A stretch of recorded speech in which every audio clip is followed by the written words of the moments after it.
Hello everyone, ఈరోజు మనం బ్రైమ్ veto game గురించి తెలుసుకుందాం. ఇందులో మార్బల్స్ని ఈ విధంగా అమర్చాలి.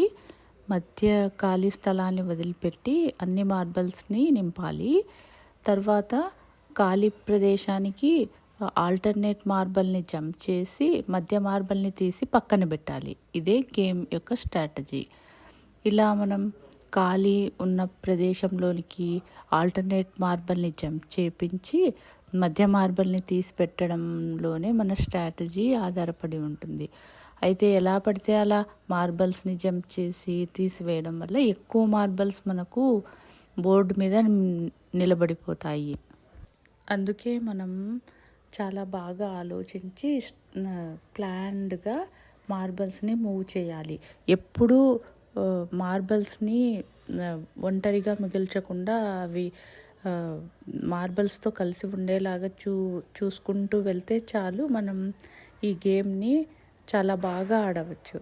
ఈ గేమ్ మనకు బ్రెయిన్ యాక్టివిటీని ఇంప్రూవ్ చేస్తుంది, మళ్ళీ మనం కాన్సన్ట్రేషన్ని ఇంప్రూవ్ చేస్తుంది.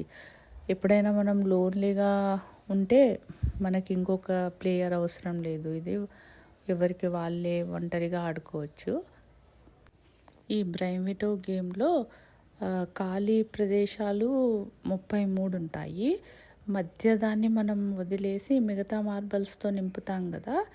తర్వాత బ్రైమ్ విటో గేమ్ని ఇలా ఆల్టర్నేట్ మార్బల్ని మీదుగా జంప్ చేపించి మధ్య మార్బల్ని తీసి పక్కన పెడుతూ ఇలా గేమ్ని కంటిన్యూ చేయాలి. ఈ విధంగా ఎప్పటికప్పుడు ఆ స్ట్రాటజీ మారిపోతూ ఉంటుంది. మనం ఎక్కువగా ఆలోచించి నెమ్మదిగా గేమ్ని ఆడి ఒక్క మార్బుల్ని బోర్డు మీద నిలబెట్టామనుకోండి, అప్పుడు మనం జీనియస్ బ్రెయిన్ ఉన్న వాళ్ళం. ఒకవేళ అటు ఇటు మార్బల్స్ని మూవ్ చేయడంలో మనం తప్పుగా స్టెప్ వేస్తే చాలా మార్బల్స్ మిగిలిపోతాయి. ఒకవేళ 2 మార్బల్స్ మిగిలిపోయాయి అనుకోండి బోర్డు మీద, అప్పుడు వాళ్ళు అబవ్ ఇంటెలిజెంట్. ఒకవేళ 3 మార్బల్స్ మిగిలాయి అనుకోండి, వాళ్ళు ఇంటెలిజెంట్.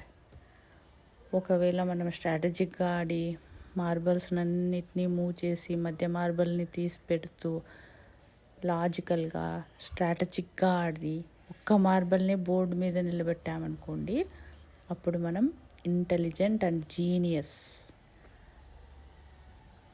ఓకే, అయితే ఈ బ్రైమ్ విటో ఆడటం మీ అందరికీ తెలిసి ఉంటుంది, కానీ ఒకసారి మన చైల్డ్హుడ్ మెమరీస్ని రికలెక్ట్ చేద్దామని ఈ వీడియో చేశాను. మీరు కూడా బ్రైమ్ విటో గేమ్ని ఆడి మీ బోర్డు మీద ఎన్ని మార్బల్స్ను మిగిల్చారో కామెంట్లో తెలియజేయగలరు.